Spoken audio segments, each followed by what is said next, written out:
Hola amigos, estamos en el día de hoy, domingo 3 de julio, en Brian Coffee.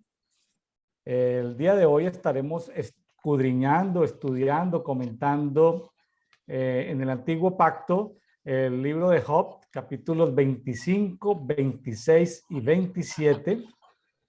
Y también estaremos estudiando el día de hoy, 3 de julio, estaremos estudiando Hechos, capítulo 12. Estos son los capítulos que estamos estudiando, los que estamos haciendo el devocional diario. Más o menos son 2, 3 capítulos del Antiguo Testamento, un capítulo o medio capítulo del Nuevo Testamento para así abarcar la escritura. En el día de hoy tenemos con nosotros al pastor apóstol desde Bogotá, Colombia, Gilberto Pérez. Bienvenido, Gilberto. Gracias, William. Muy buenos días, buenas tardes también para ustedes. Muy especial esta invitación que me has hecho.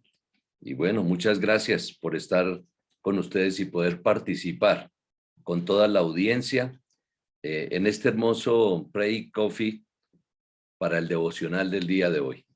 Gracias. Gracias. Gilberto, una pregunta obligada. ¿Te gusta el café?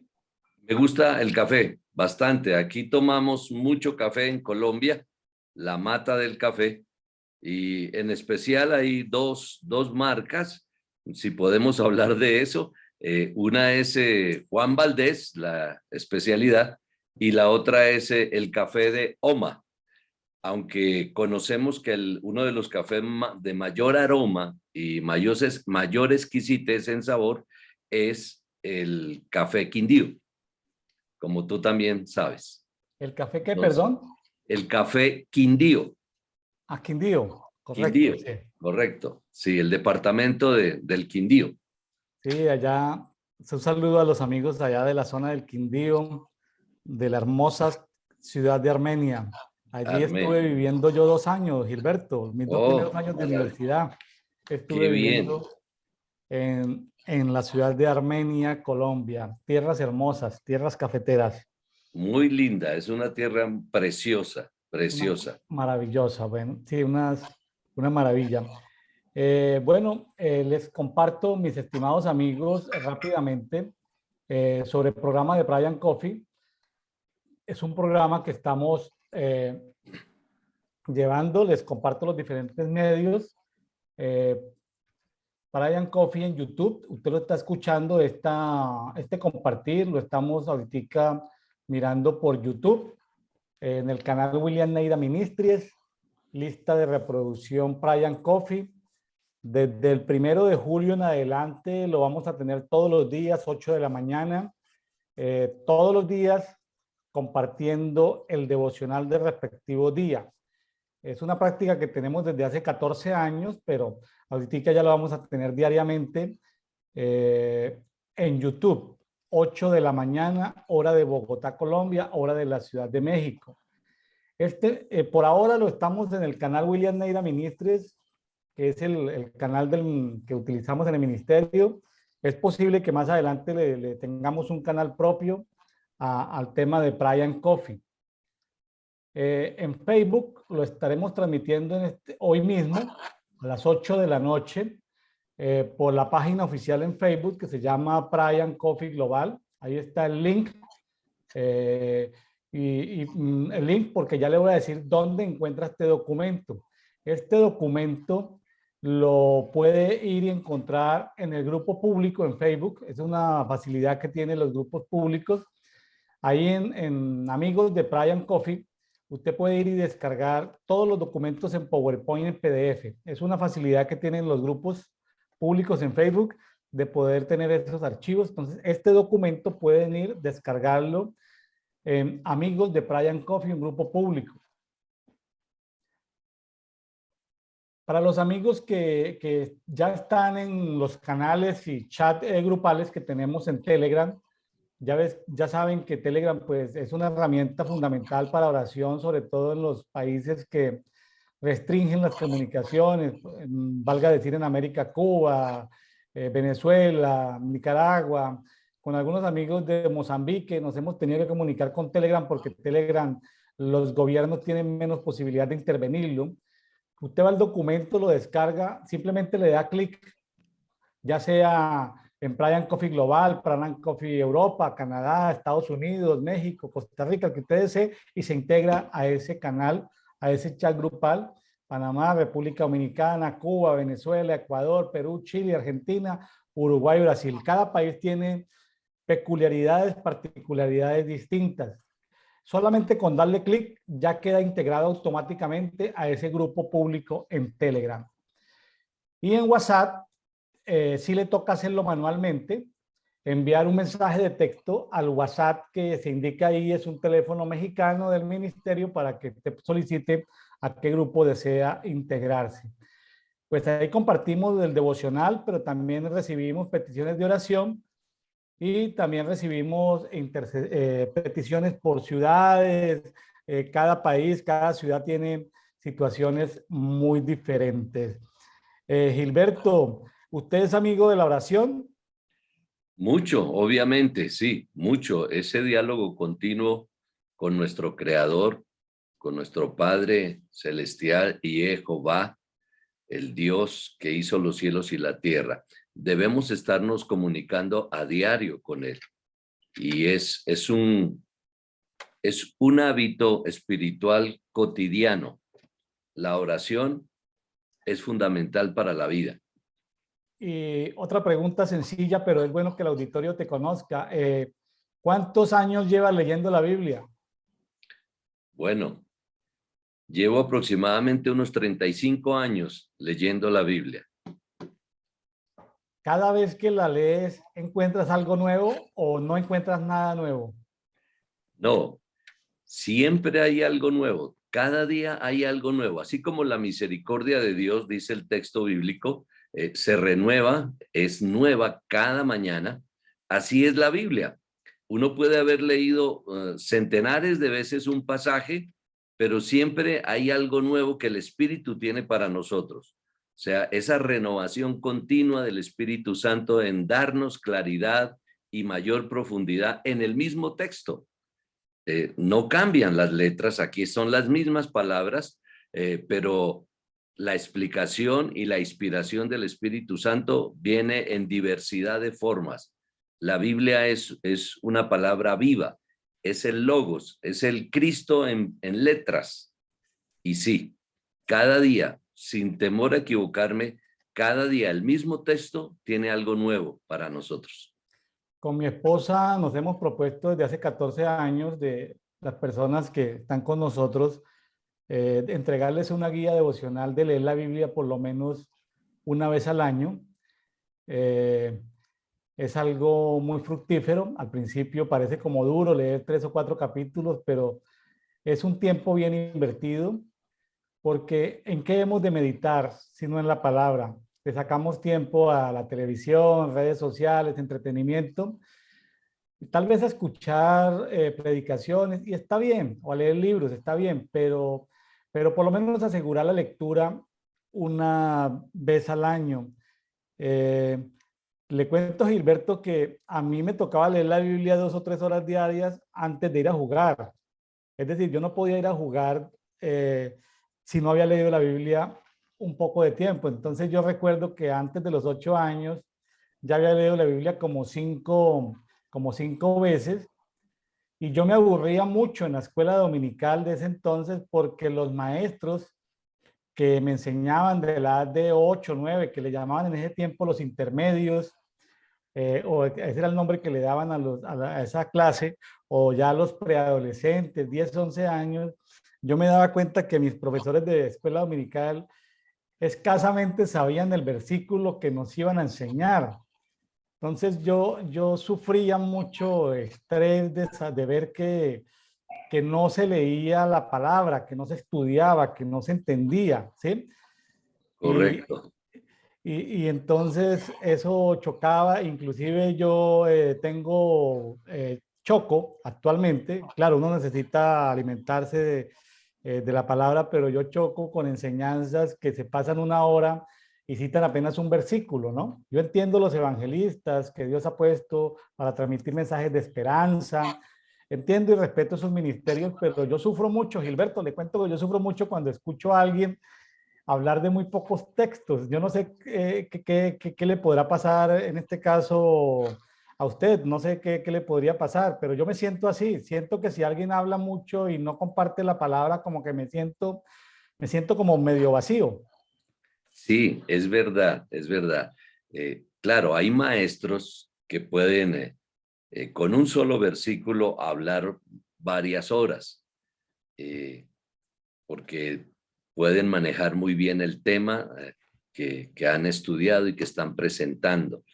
Pero la verdad es que la lectura de la Biblia, juntamente con la oración, eh, es algo que nace y se creó en nuestro espíritu.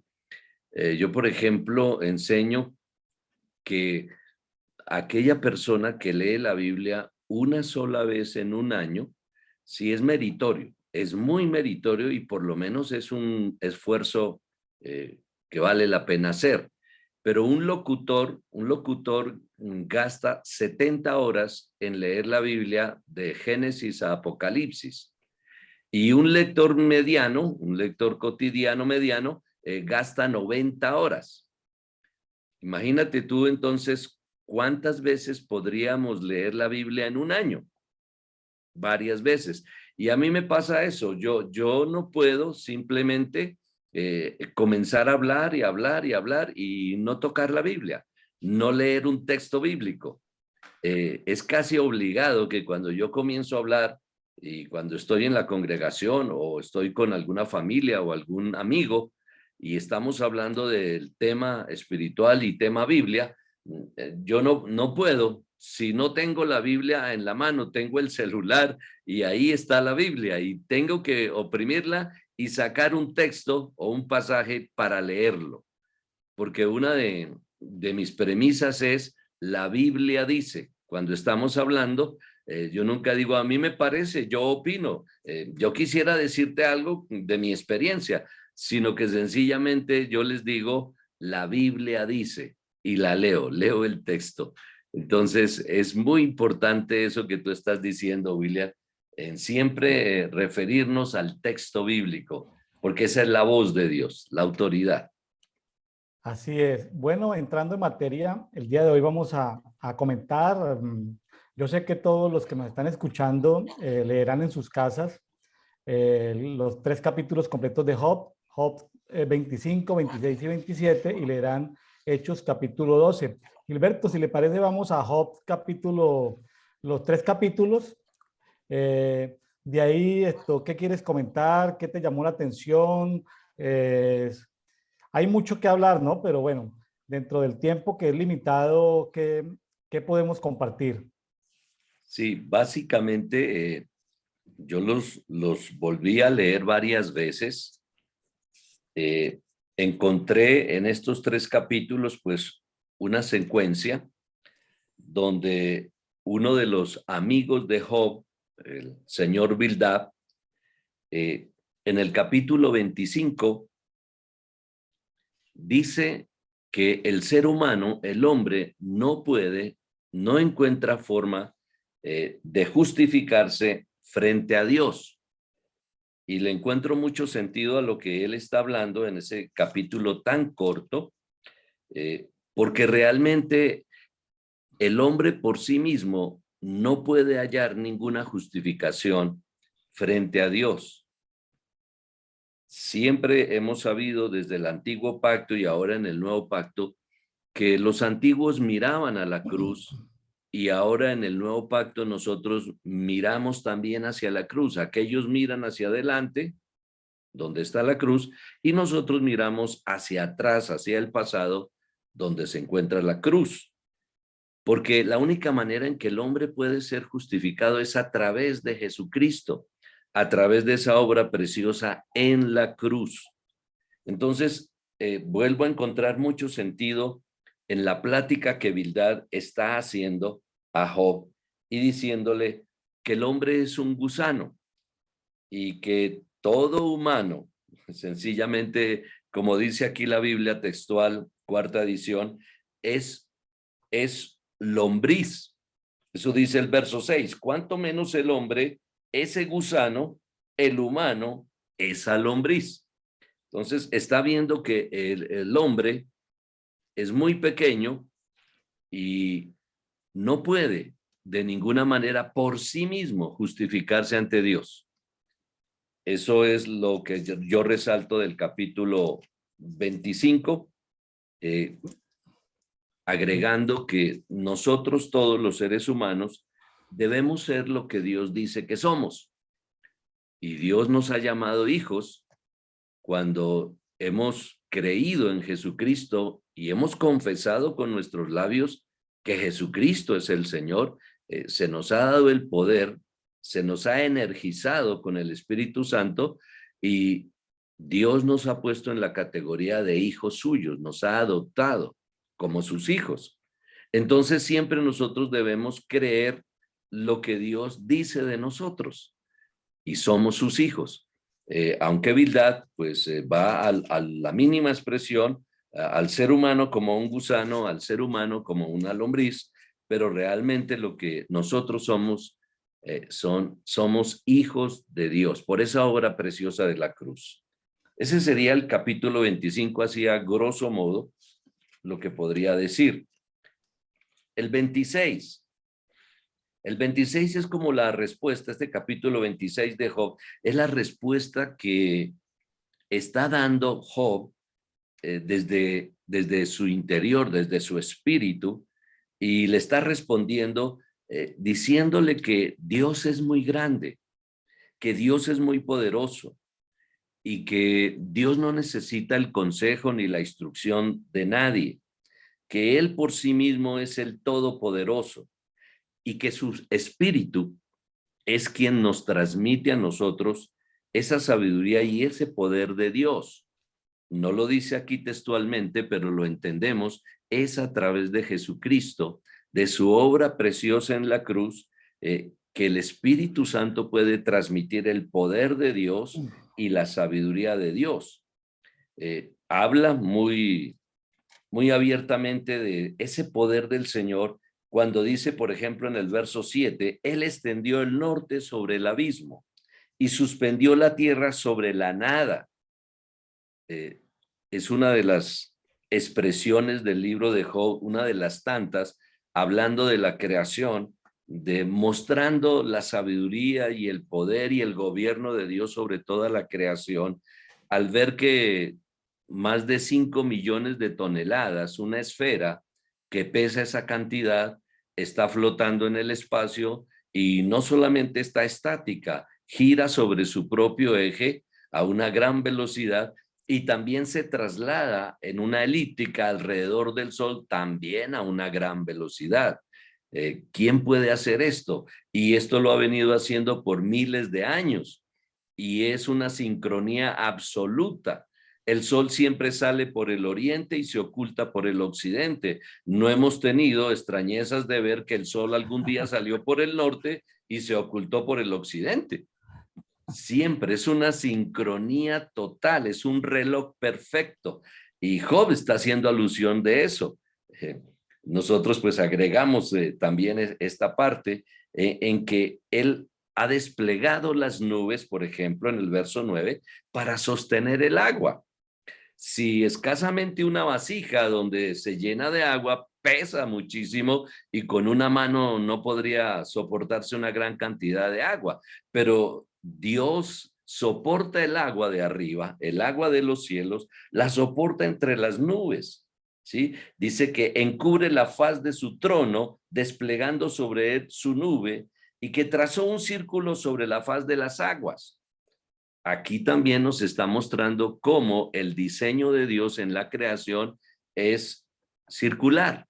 Los planetas son circulares, el mismo cosmos es circular y tiene, aunque haya elíptica, pero esa elíptica también es una formación de lo circular. Y dice que en el límite de la luz con la tiniebla, nos muestra los dos extremos. Hasta ahora la ciencia no ha podido encontrar límite de la creación, no sabe dónde comenzó ni dónde terminará, y lo único que hoy escuchamos de los científicos es hablar del diástole y sístole, que la creación se extiende, se expande y luego se contrae, pero no conocemos exactamente los límites, ni conocemos los pilares de los cielos, etcétera, etcétera. Y algo también que es importante aquí mencionar es en el verso 12, dice, con poder refrenó el mar. Job es uno de los que nos menciona tres grandes monstruos marinos. Uno de ellos es Leviatán, que la Biblia dice que ya murió. El creador lo mató, lo sacó de circulación. El otro es Ra, ese dios sol que está representado por un halcón con un sol en su cabeza, un disco solar, y ese disco solar envuelto en una serpiente. Y también nos habla de Behemoth, ese otro monstruo marino, el cual podemos identificar con el hipopótamo o uno parecido. Algunos lo fijan con el elefante. Pero aquí nos está diciendo en el verso 12, con poder refrenó el mar y con inteligencia hirió de muerte a Cetus. Y este Cetus es ese personaje espiritual que también existió como un gran pez, aquel que devoró a Jonás cuando cayó sobre las aguas. Y este Cetus también fue dado de baja. Leviatán y Cetus ya no están en circulación. Solamente nuestra imaginación y muchas veces el desconocer la muerte de estos dos seres espirituales hace que le demos poder a esas entidades que ya no existen y no tienen ninguna clase de poder. Podríamos hablar de igual manera del mismo Satán, del diablo. Pero bueno, nos concentramos en Leviatán, nos concentramos en Behemoth, en Ra y en Cetus. Es bien interesante ver que ese gran pez que tomó señorío sobre Jonás y el cual mantuvo durante 3 días y 3 noches a Jonás cautivo para impedir que fuera a predicar la palabra a esa ciudad de Nínive y para que los ninivitas declararan ese tiempo de ayuno y el Señor perdonara su juicio sobre ellos. Es interesante ver que las aguas, estos monstruos marinos, como los denominamos y como la mitología también los llama, estos monstruos marinos tomaron mucho señorío por cuanto en el diluvio todo ser vivo en la tierra pereció por causa de las aguas.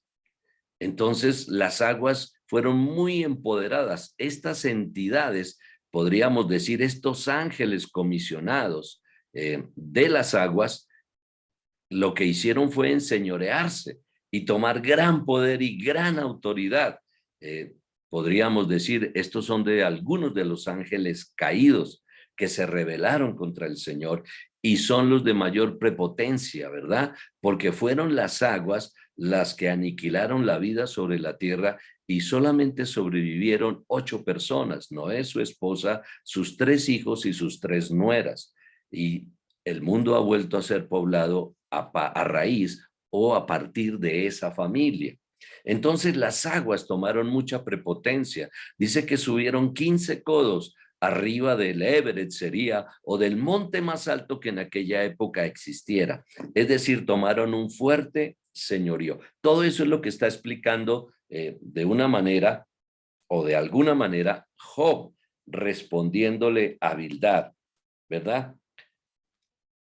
Y el capítulo 27 también está esta forma de hablar y de expresión en los salmos y también en los profetas, donde la sentencia para los malos es de un sufrimiento continuo y de perecer prontamente.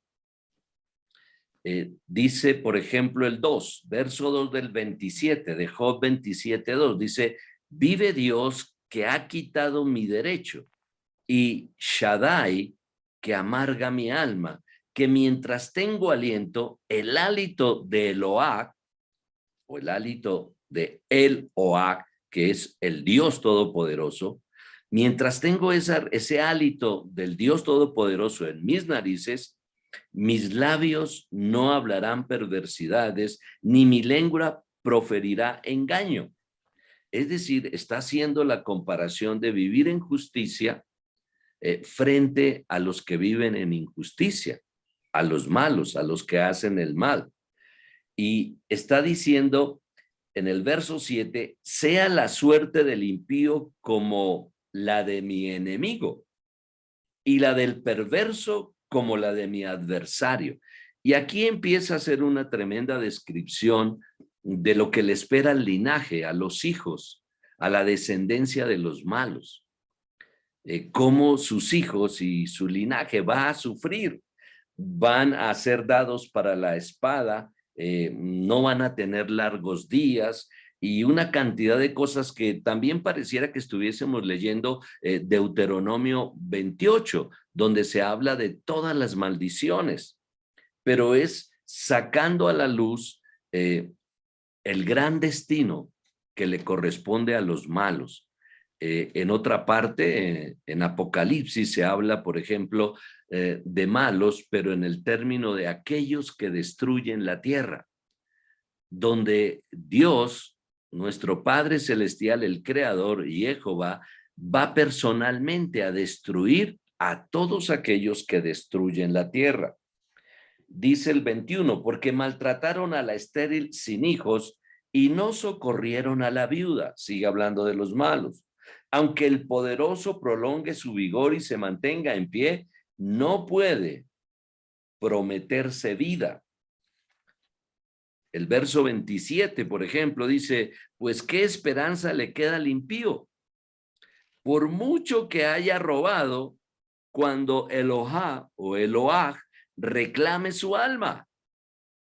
Es decir, aunque hayan descubierto el elixir de la larga vida, los malos, los que destruyen la tierra, el día que Dios diga hasta aquí fueron, sus días se acaban y deben presentarse delante del trono del Señor a dar su juicio. La muerte es un primer juicio de parte de Dios y el juicio final allá en Apocalipsis, el día que termine de gobernar en ese milenio Jesús y su iglesia, pues todos los malos y los que intentaron destruir la tierra tendrán que dar sus cuentas.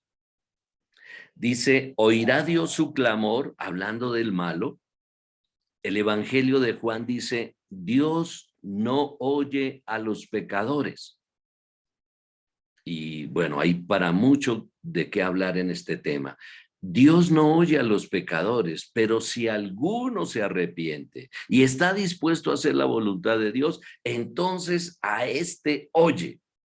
Eso está en el capítulo 9 del Evangelio de Juan. Y aquí está diciendo exactamente esto Job, verso 9, capítulo 27, verso 9. Dice, ¿oirá Dios su clamor cuando le sobrevenga la angustia? ¿Se deleitaba acaso el Shaddai? ¿Invocaba a Eloah en todo tiempo? ¿Os estoy instruyendo en lo referente al poder de Dios? No ocultaré lo concerniente a Shaddai. Es decir, Job le quiere hacer entender, no solamente a Bildad, sino también a nosotros, la tremenda soberanía de Dios.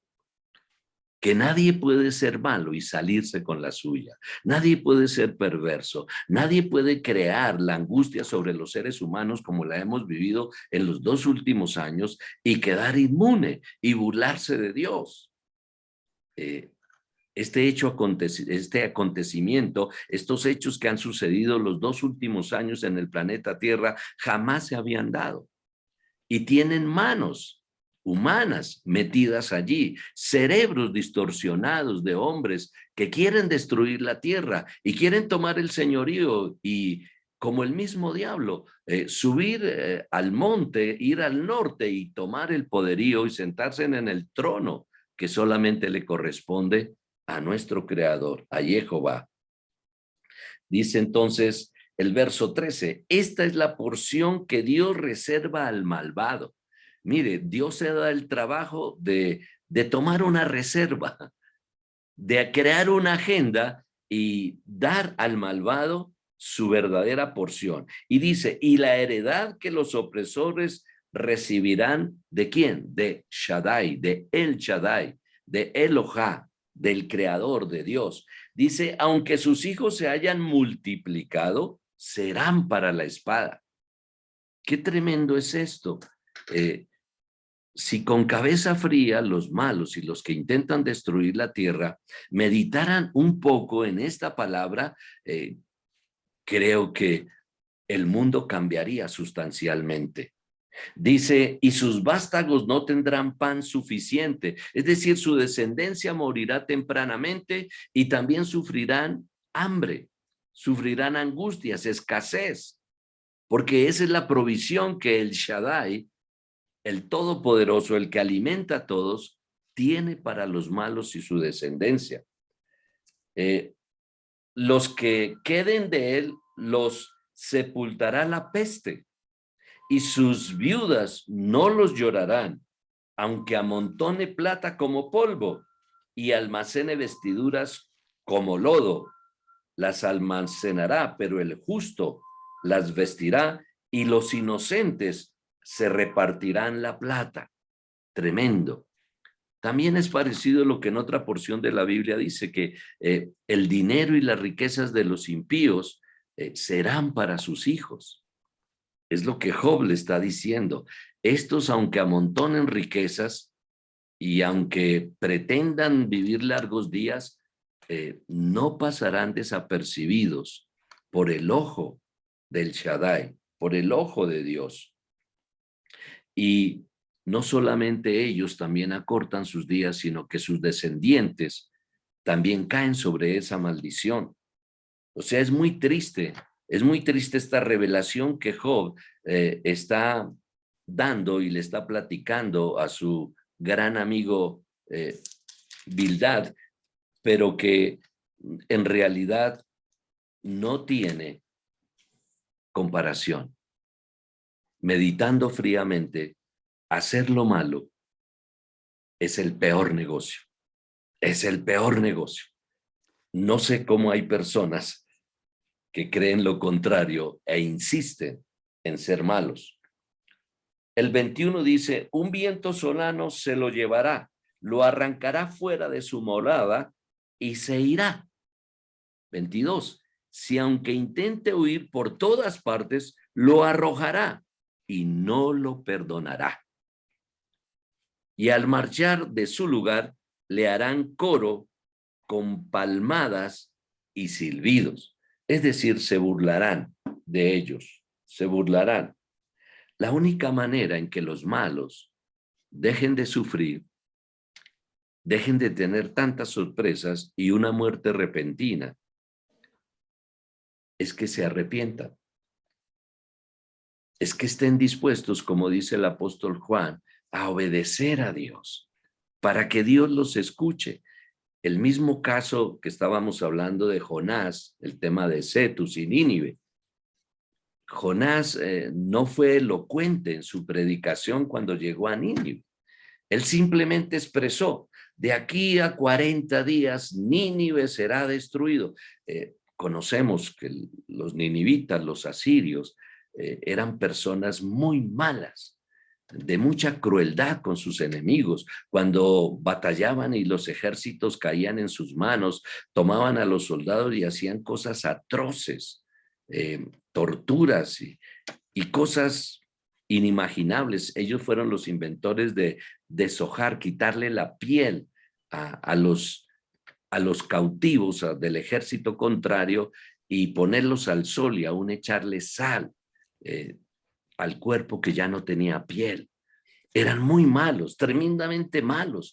Y por eso Jonás no quería ir a predicarles porque conocía la maldad de ellos. Pero cuando Cetus lo suelta y es vomitado, echado en esa playa, decide ir a cumplir la misión. Y esa fue su predicación. No fue una tremenda enseñanza, no hay una homilética que podamos decir extraordinaria. Solo fue un grito que recorrió todo Nínive. De aquí a 40 días, Nínive será destruido. Es lo que Job le está tratando de dar a entender a Bildad. Aunque los malos persistan en hacer lo malo y crean que se van a salir con la suya, tendrán todas estas maldiciones. Y no solamente ellos. Y ellos no solamente morirán tempranamente. Y su plata quedará esparcida en el polvo. Será para los justos. Y sus vestiduras y sus bienes y todo será para los justos. Ellos no las van a disfrutar. Y aún sus hijos tampoco las disfrutarán. Esa es la tremenda lección de 25, 26 y 27. Y la única forma de podernos justificar ante Dios es viniendo a Cristo, tomando ese acto salvífico que Él ganó para nosotros en la cruz del Calvario. Y no hay otra forma. Es por medio del arrepentimiento, confesando nuestro pecado delante del Señor y confesando con nuestros labios que Jesucristo es el Señor. Y solo así los malos pararán de sufrir. Aquí se me ocurre hacerle algunas preguntas que están en estos 3 capítulos, preguntas, porque evidentemente existen diferentes tipos de aflicciones. Al parecer, hay un tipo de aflicción que sufre el justo y al parecer hay un tipo de aflicción que sufre el inicuo. ¿Cómo amplíanos un poquitico eso? ¿Por qué los justos a veces tienen o tenemos aflicciones y que son aflicciones diferentes a las del inicuo, a las del injusto, pero que de igual manera sufrimos aflicciones? Amén. Sí. La Biblia nos dice, por ejemplo, que hay 2 tipos de arrepentimiento. Al uno lo llamamos remordimiento y al otro sí, esencialmente arrepentimiento. Es decir, hay dolores que pueden llevar a las personas a un remordimiento. Ese remordimiento, dice la Biblia, que es para muerte. Es un arrepentimiento para muerte. Eso es lo que hacen los malvados. Los malvados sufren y sufren, pero en vez de arrepentirse, se remuerden en algunas ocasiones. Es decir, les parece que lo que están haciendo está algo mal, pero bueno, es gracias a la causa, es por una causa que ellos tienen. Entonces, pues cierran los ojos y endurecen su corazón. Ellos están sufriendo para muerte. Solamente el verdadero arrepentimiento les dará vida. El justo ya tiene vida. El justo no necesita sufrir para recibir vida, para recibir salvación. El justo sufre muchas veces por sus propios errores, porque comete errores en sus decisiones. El justo muchas veces sufre porque le es necesario lograr, vamos a decirlo de esta manera, porque le es necesario lograr establecer el proyecto de vida que Dios le entregó. Como los apóstoles sufrieron, ellos ya eran salvos, eran apóstoles, les fue comisionado llevar el evangelio a todas las naciones, pero sufrieron y murieron como mártires, fueron asesinados, algunos de unas formas, ninguno fue asesinado de forma bonita. El único que sobrevivió a todos estos martirios fue el apóstol Juan, quien murió de muerte natural después de haber sido metido en un barril de aceite hirviendo y salió totalmente ileso. Bien, el justo sufre y ese sufrimiento le sirve para perfeccionarse, lo lleva a meditar, lo lleva a comprender los designios de Dios y ayudado por la enseñanza del Espíritu Santo que viene a su espíritu, le hace comprender muchas veces por qué está sufriendo y que es necesario pulirse como cuando necesitamos en un metal o en una madera quitar asperezas. Entonces necesitamos una lima, una escofina, una lija que pase sobre el metal o sobre la madera y quite todas las asperezas. Muchas veces el justo necesita quitar las asperezas, necesita quitar algunas dudas, y necesita aprender a tomar buenas decisiones, correctas decisiones, y este sufrimiento le va a hacer entender lo mal que ha hecho y le va a seguir perfeccionando, y esto lo lleva a un mayor crecimiento, va a ascender en niveles espirituales a niveles superiores. Ese sufrimiento no es un sufrimiento para muerte, como el del impío. Es un sufrimiento, podríamos llamarlo, para perfeccionar, para entender, para meditar en cuántas cosas él tiene que arreglar en su proyecto de vida. Gilberto, aquí vemos a Job con un profundo conocimiento de temas complejos. Él entiende el tema del Seol, Job 26.6, entiende el tema del Abadón, Job 26.6, entiende el tema del abismo, Job 26.7, entiende el tema de las nubes, Job 26.8, entiende los pilares del cielo, Job 26.11, entiende el tema del basilisco, del dragón, Job 26.13, entiende el tema de Cetus, Job 26.12, y es más, él se autodenomina, Job, en el 27.11, como instructor en el poder de Dios. Él dice, os instruiré en el poder de Dios. ¿Cómo es posible que un personaje de las categorías de Job, que difícilmente nosotros podríamos encontrar a alguien con tanto conocimiento espiritual como el que tenía Job, cómo es posible que una persona con ese caminar, con esa comunión que tuviera con Dios, cómo es posible que hubiera pasado por ese tipo de aflicción? ¿Sí? Si es instructor en el poder de Dios, hágame el favor, instructor Claro. en el poder de Dios. Él podía sacar tarjeta de presentación que diga Job, instructor en el poder de Dios. Job 27.11. Una persona que instruye en el poder de Dios y no escapa a esa aflicción. Correcto. El tema general del libro es un hombre justo que sufre sin haber pecado. O sea, es la excepción de la regla, ¿verdad? La mayoría de dolores, sufrimientos, quebrantos, maldiciones, enfermedades, etcétera, vienen como consecuencia del pecado. Pero el caso de Job es la excepción total. Y él lo dice muchas veces, yo no he pecado. Y sus amigos cambian el amor por la acusación que le hacen porque les parece inverosímil lo que están oyendo. ¿Cómo así que usted no ha pecado, Job? Entonces, ¿por qué todos estos sufrimientos? Pierde sus hijos, pierde su familia, pierde su riqueza y ahora perdió su salud. Lo último que le espera es morir. Por alguna razón su esposa sigue viva y su esposa le sigue dando algo de aliento, pero también se encuentra muy estresada, muy angustiada de verlo en ese tremendo dolor. Pero él no ha pecado, es un justo que está sufriendo. Y al final del libro, entonces vemos la conclusión. ¿A qué se debió todo este sufrimiento? A que él permaneciese fiel a Dios, a que siguiera su confianza puesta en Dios y nunca salió de su boca un despropósito para con Dios. ¿Y cuál fue la consecuencia de haber atravesado este dolor producido por el diablo?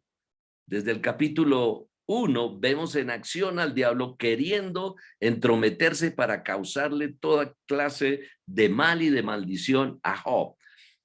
Pero la conclusión es en los capítulos finales cuando se dice que Job fue enriquecido al doble y tuvo unas hijas más bellas que las primeras, etcétera, etcétera. Es decir, que el sufrimiento del justo le dio una ascensión, le dio un escalafón, le dio algo más al doble de lo que tenía.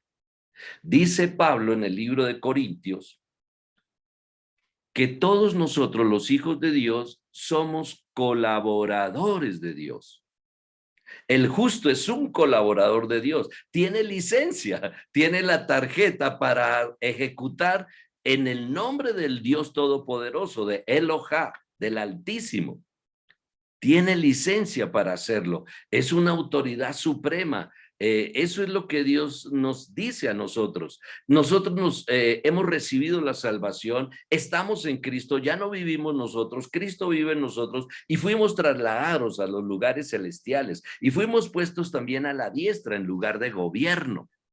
Esto no rima mucho con el capítulo 25 donde Bildad dice, somos gusanos, el hombre es una lombriz. Porque el hombre salvo, el hombre justo, no es gusano y Sí, sí. tampoco es una lombriz. Es un ente poderoso en las manos de Dios. Déjeme contarle un pequeño testimonio antes de pasar a Hechos capítulo 12. Y tiene que ver con algo que nos encontramos aquí en Job 27:17, con una promesa, ¿no? De que Sí, el justo las vestirá, ¿no? Las vestiduras. correcto. Eh, sí, esa promesa para los justos, ¿no? Sí, Estaba yo camando aquí en la República Mexicana por una ciudad y después de hacer cartografía, ciertos actos espirituales que se llaman actos proféticos, eh, donde tenía que ver con temas de injusticia en la parte económica, sí, y yo esperaba la respuesta efectiva de Dios porque a veces ya se había hecho toda la tarea y yo reclamando por ese, vamos a llamarlo, por esa justicia económica. El Señor me dice, tienes toda la razón, pero no es el tiempo. Este no es el tiempo todavía. Entonces, porque si sucediera para esa ciudad en específico, que ahorita no la voy a nombrar aquí en público, cómo cambiar la administración económica de esa ciudad, me decía, no es el tiempo por las consecuencias que traería, que irían en contra de los planes de la misericordia que Dios tiene todavía con esta ciudad y con ese estado. Entonces queda uno así como esperando la promesa, pero también uno tiene que aprender como intercesor a esperar en Dios los tiempos de Dios. No son de nuestros acuerdo, tiempos, ¿no? O sea, correcto. no por mapear, no por cartografiar, no por hacer unos actos espirituales llamados actos proféticos, no por eso, no por ese conocimiento y por ese caminar con Dios, las cosas suceden, digamos, sí, solamente sí, si están en los tiempos de Dios para esa región o territorio, ¿no? Qué angustia para nosotros los seres humanos tan limitados en el tiempo, ¿no? Que queremos ver las manifestaciones de Dios en nuestro presente para poder decir, wow, yo estuve ahí, yo hice parte de, pero bueno, los tiempos de Dios son los tiempos de Dios. Suena como misterioso, pero es así. Es así. Y la soberanía de Dios. Muchas veces cuando uno escucha la oración del religioso, él está dándole órdenes a Dios. Le está dando un comisionamiento, le está diciendo que haga esto, que haga aquello, que haga lo otro. O sea, no se está poniendo a los pies del Señor, está es dándole órdenes, olvidando la soberanía y la dignidad que Él tiene. Y a veces al justo le pasa algo parecido. Encuentra una fórmula, encuentra un acto profético, encuentra en guerra espiritual algo que debe hacer por una región y se pone a hacerlo de muy buena fe y de buena manera. Pero dice la Biblia que la guerra se debe hacer con sabiduría, con sabiduría. Y por más que nosotros tengamos aparentemente muy claro todo el panorama, debemos seguir preguntando a Dios, porque puede ser que este no es el tiempo. Y Claro. todo lo que hagamos nos va a causar de pronto una gran decepción. ¿Verdad? Sí, Porque no funcionó, no funcionó y vamos a decir, oh, este tema, estos instrumentos de Dios no son útiles. Resulta que son muy útiles, pero en el tiempo de Dios. claro. La misericordia de Dios es algo realmente difícil de entender, porque el intercesor en su proceso espera justicia, pero, pero Dios, que es justo, que encarna la justicia, que es Rey de justicia, como sea, está interesado, ¿no? Vea lo que le pasó a nuestro amigo Jonás. Nuestro amigo Jonás quería casi que la destrucción de una población de 120.000 personas, casi que la capital del imperio, casi como era gente tan mala, casi que recibieran justicia. Correcto.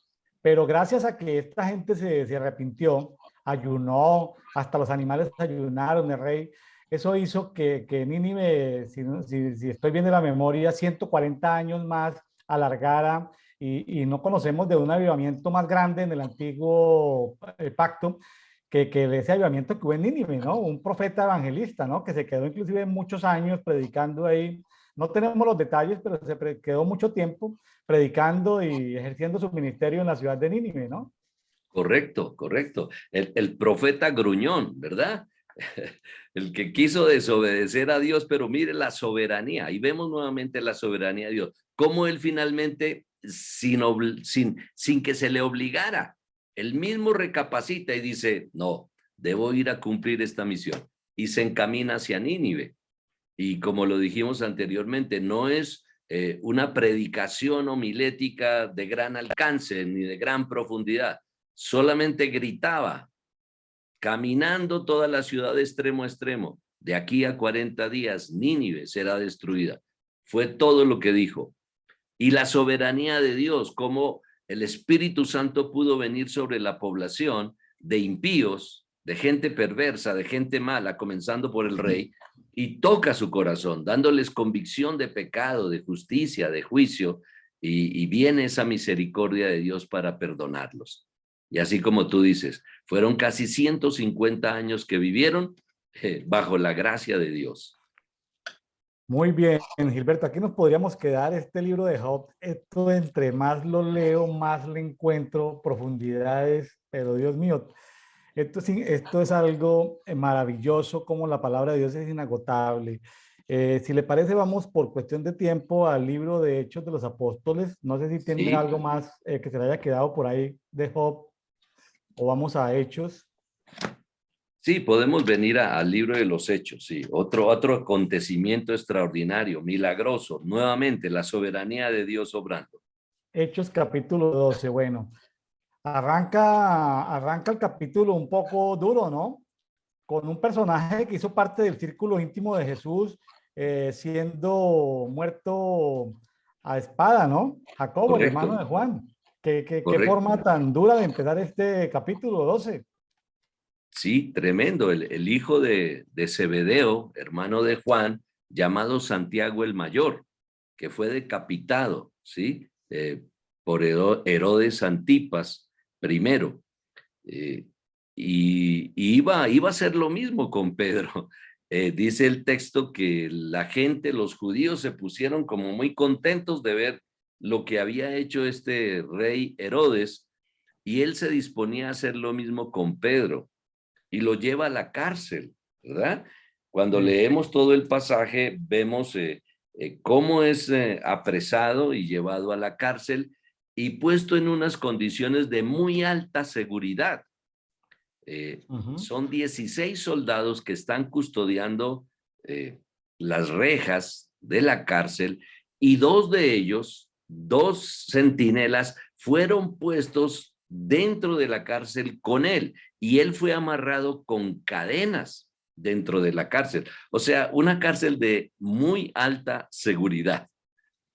Y en ese entonces, para los tiempos de los apóstoles y el tiempo de Pablo, lo sabemos, cuando un reo, cuando un preso se fugaba, sus guardias tenían que pagar con su propia vida. Y esto fue lo que sucedió. Viene un ángel, aparece un ángel enviado por Dios y lo despierta. Estaba durmiendo el apóstol Pedro y lo despierta y lo invita a salir. Y esos 18 soldados que le estaban custodiando, esos 18 guardas que le estaban custodiando, no pudieron hacer absolutamente nada. Dice que un gran resplandor vino y, no sé, los durmió, los dejó completamente enajenados y no pudieron hacer nada. Y las puertas se abrieron, las cadenas se soltaron. Un acto tremendamente milagroso, y el ángel lo acompaña hasta estar ya afuera de la cárcel, en la calle. Y sencillamente el pasaje dice, y el ángel desapareció. Ni siquiera se despidió del apóstol, no le dijo mayor cosa, se fue. Lo dejó para que él siguiera su camino. Luego él llega a la casa donde estaban haciendo gran oración. Qué interesante, mientras el justo sufre, la iglesia ora. Esto es muy interesante, porque hace que se complete el propósito de Dios en la vida de la iglesia y en la vida de este justo llamado Pedro, ¿verdad? Y dice que ahí sale a la puerta una muchacha que dan el nombre, y esa muchacha dice, está Pedro afuera, en la puerta. Y le dicen, no puede ser que esté Pedro ahí, tal vez sea su ángel, dicen los demás apóstoles que estaban allí adentro y que estaban atónitos de ver lo que esta muchacha está diciendo acerca de que oye la voz de Pedro afuera y no puede ser porque él está en la cárcel. ¿Cómo sale? Al fin caen todos en cuenta y bueno, salen a abrirles la puerta y se encuentran con Pedro, con el apóstol Pedro. Y él dice, bueno, no hagan mucho alboroto, cállense, hablen pasito. Un ángel me acaba de sacar de la cárcel.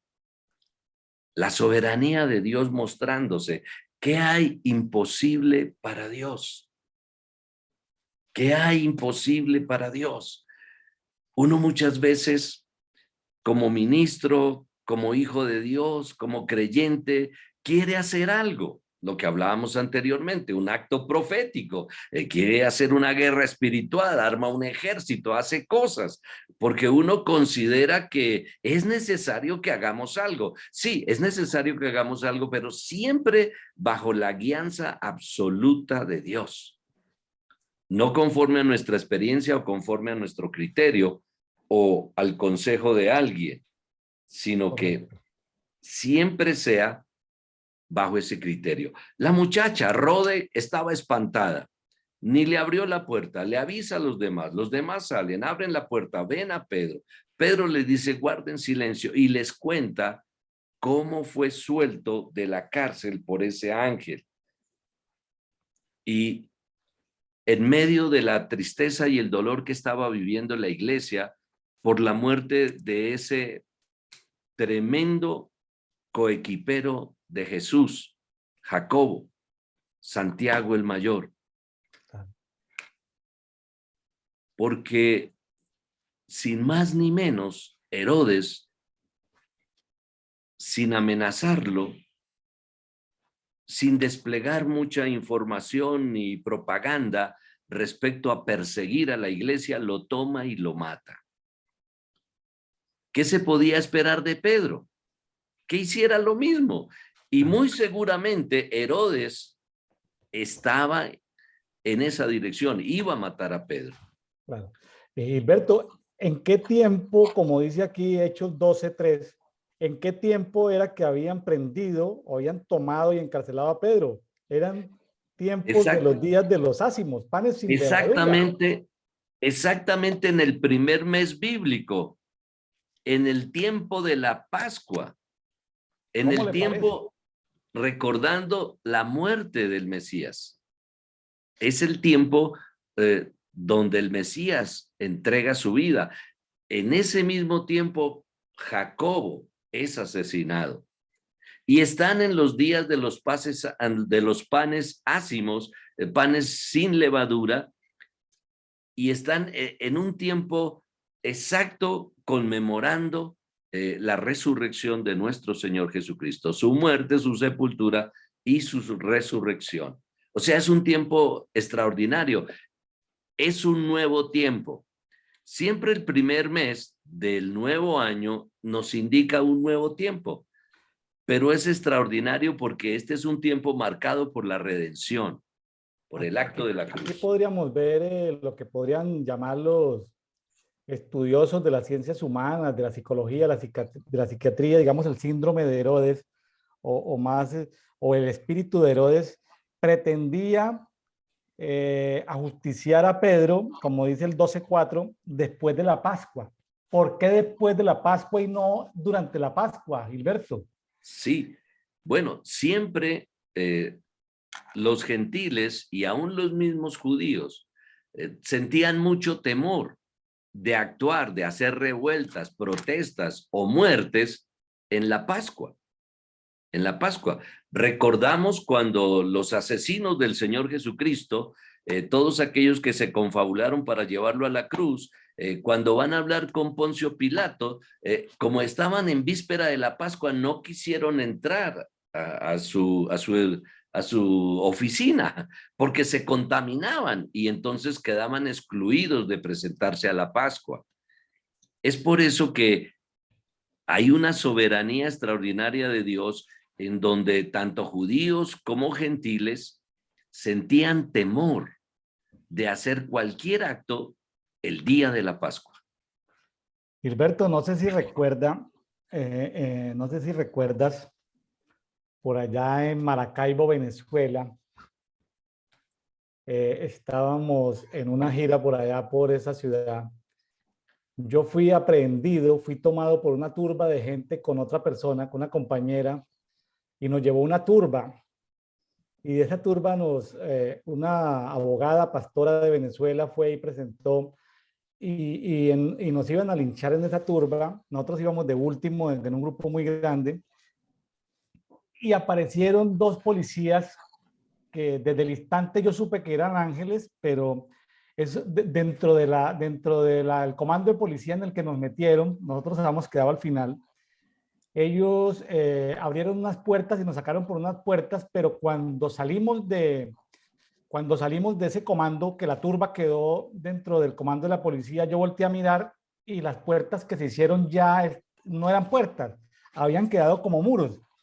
Entonces, eso me hace recordar aquí lo que dicen Hechos 12:9, que, es decir, que la visión no era real, pero lo real era la visión, ¿no?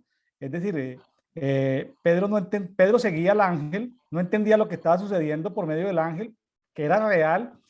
Él suponía que estaba en una visión. Entonces, hay visiones que son reales, pero realmente lo más real de todo es la visión. Entonces, en esa oportunidad nosotros escapamos por una puerta que nos sacaron esos dos policías que eran dos ángeles, pero al voltear a mirar por las puertas que salimos no habían puertas, eran unos muros. Entonces, ahí es donde se da uno cuenta que no es el momento, ¿no? Dios es soberano. A Santiago el mayor, a Jacobo lo mataron, pero a Pedro no era el momento, no era el momento. No era el Correcto. momento de Pedro, ¿no? Podemos ver la soberanía de Dios en medio de todo, ¿no? Hay Amén. tiempos de tiempos. Correcto. Volvemos al mismo tema. No era el tiempo. No era el tiempo de Dios. Y otra Todas cosa las cosas. y otra cosa que me llama aquí la atención es el nombre muy bonito para los que tienen casa de oración, los que tienen iglesia en casa. Aquí aparece una casa muy bonita, ¿no? En Hechos 12:12, que justamente es bonito porque 12 es un número como de gobierno y 12 por 12 también es un número muy bonito. La casa de oración donde muchos oraban era la casa de Miriam, la madre de Juan Marcos, ¿no? Del Correcto. evangelista de Marcos. O sea, casa de Correcto. oración que fácilmente podría llamarse la casa de Miriam, una casa donde se reunían era una casa de oración tan especializada que el apóstol Pedro, en medio de todo lo que estaba sucediendo, él al salir de la cárcel y al escapar de la cárcel, al caminar, y bueno, no tenemos los detalles, pero se dirigió a un lugar donde estaba, vamos a llamarlo de alguna manera, los intercesores, los más especializados que estaban clamando por su liberación, era en la casa de oración de Miriam, madre de él, de Juan Marcos, que es conocido porque fue el que escribió el Evangelio de Marcos. Qué interesante, ¿no? Un nombre para una casa de oración, ya que estamos hablando de Brian Coffee, para los que tengan iglesia en casa o casa de Miriam, ¿no? Aquí tenemos la Amén. casa de Miriam, ¿no? Una casa donde se Amén. clama por los ministros que están en persecución, porque en este momento seguramente hay ministros en persecución, ¿no? en países autocráticos, países, gobiernos donde no permiten la libertad religiosa. Bueno, que Dios levante muchas casas de intercesores llamadas casas de Miriam, ¿no? Amén, amén. Y hay algo interesante aquí en esto que tú comentas, William. Cuando Pedro, creyendo que estaba en la visión, quizás soñando, mirando algo espiritual, pero que lo que realmente estaba sucediendo es que él estaba siendo sacado de la cárcel, dijimos que el ángel no le dijo absolutamente nada. La pregunta sería, ¿cómo supo Pedro a dónde ir? Pudo haber también ido hacia el mar, coger una barca, qué sé yo, ir a otro lugar. ¿Por qué fue tan exacto a este lugar donde se estaba desarrollando la oración, donde los intercesores estaban clamando por él? Y obviamente Dios en su misericordia les escucha y envía ese ángel. Es muy interesante ver cómo la guía del Espíritu Santo en este nuevo pacto es tan importante. No tenía un GPS, no tenía un GPS para dirigirse en una dirección exacta, mas sin embargo, él llega al lugar que tenía que llegar, guiado por el Espíritu Santo. Ese es Llega un ángel, a la casa de oración. ese es un ángel libertador, ¿sí? Ese es un ángel libertador el que saca a Pedro de la cárcel. Pero también aparece en este mismo pasaje un ángel heridor, ¿no? Un ángel heridor que está más en el 23, me estoy adelantando un poquito. Ese ángel hiere al ladrón de gloria, ¿no? El ladrón de gloria era Herodes, ¿no? Entonces no sabemos si es el mismo ángel o es otro ángel, al parecer puede ser otro ángel con otra función específica o por lo menos no, porque dice que un ángel del Señor hirió a Herodes, claro, porque Herodes es un espíritu que de alguna manera tipifica el que se roba la gloria de Dios, ¿no? Entonces Dios necesitaba mandar, así como le envió un ángel libertador, por ponerle un nombre a la misión que ejecutó este Sí, ángel con sí, Pedro, sí. ángel libertador, aquí envió un ángel heridor. ¿Y a quién hirió? Al ladrón de gloria, al que se estaba robando la gloria de Dios, ¿no?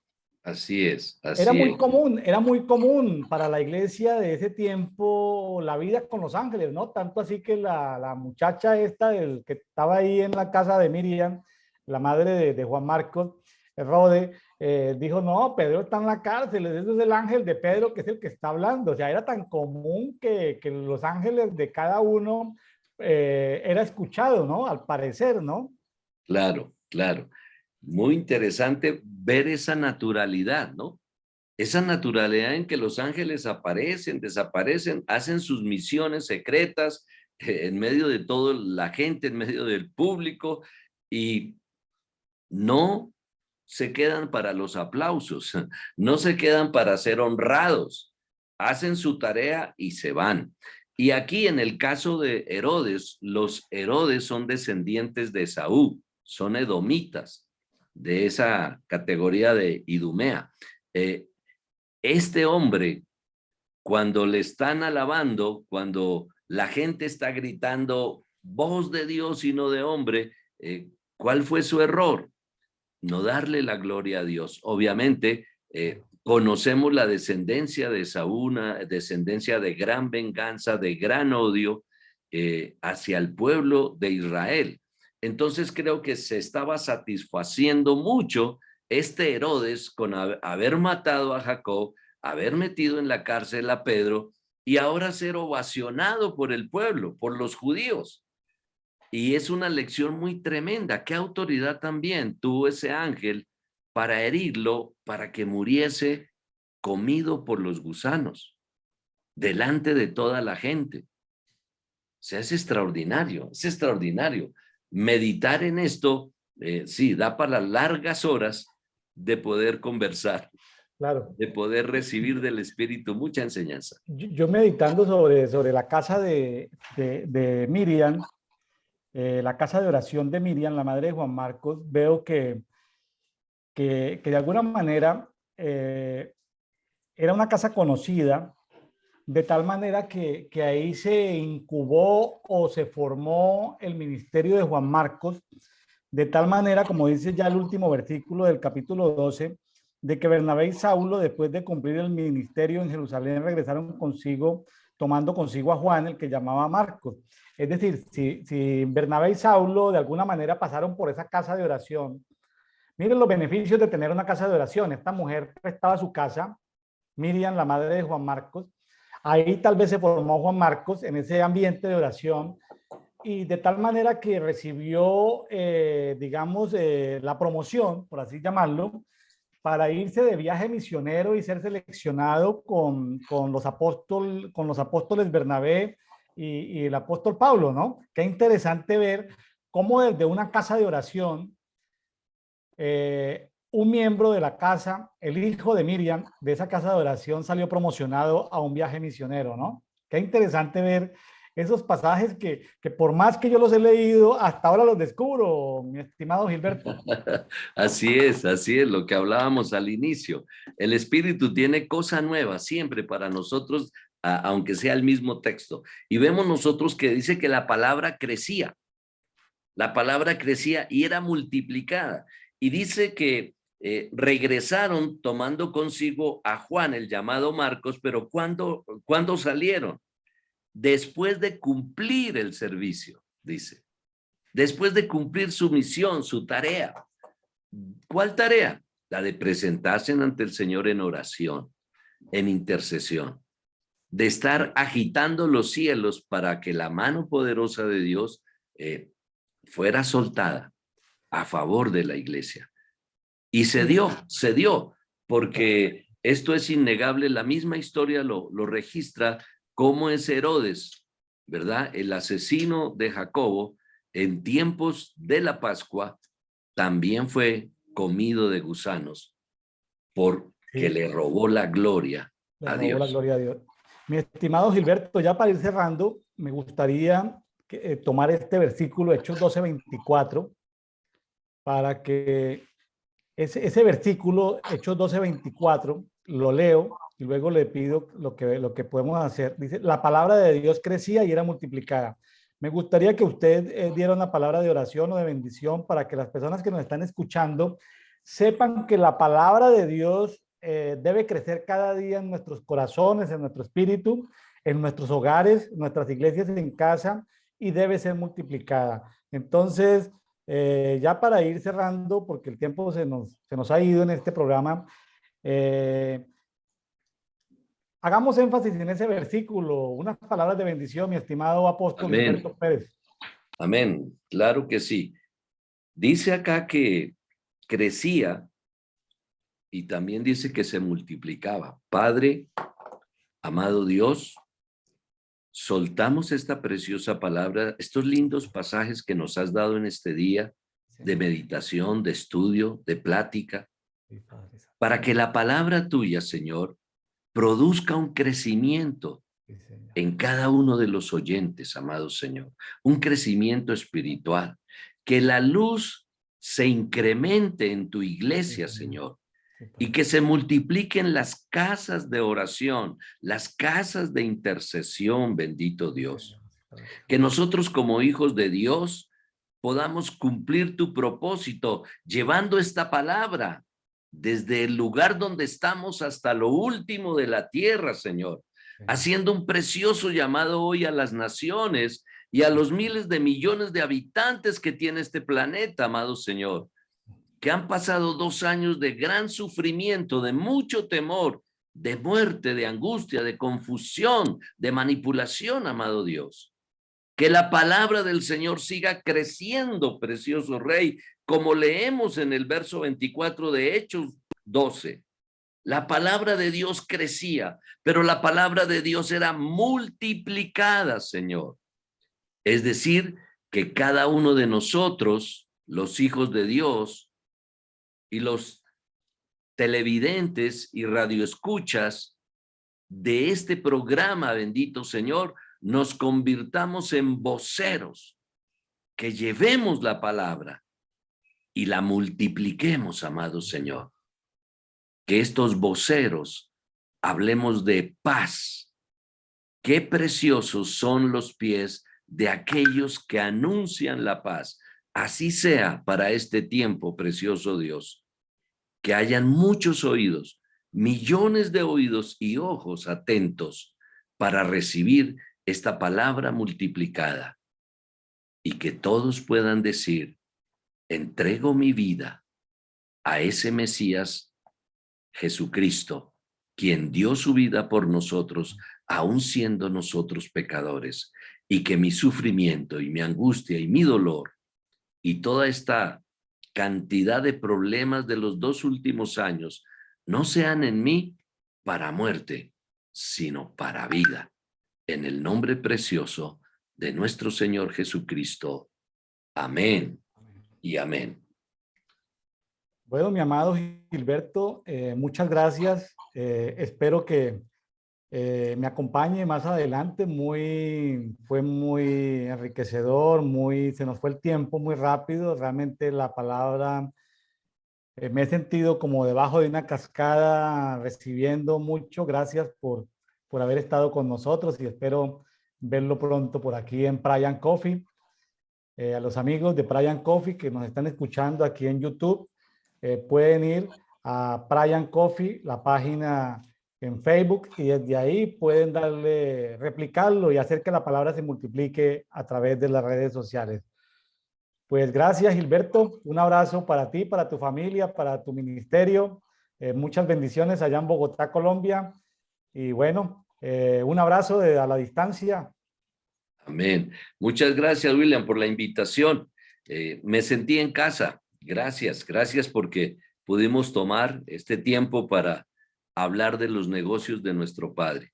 La gloria toda sea para Él. Un abrazo fraterno. Bendiciones en tu casa. Gracias. Igualmente. Gracias. Bendiciones para todos. Amén.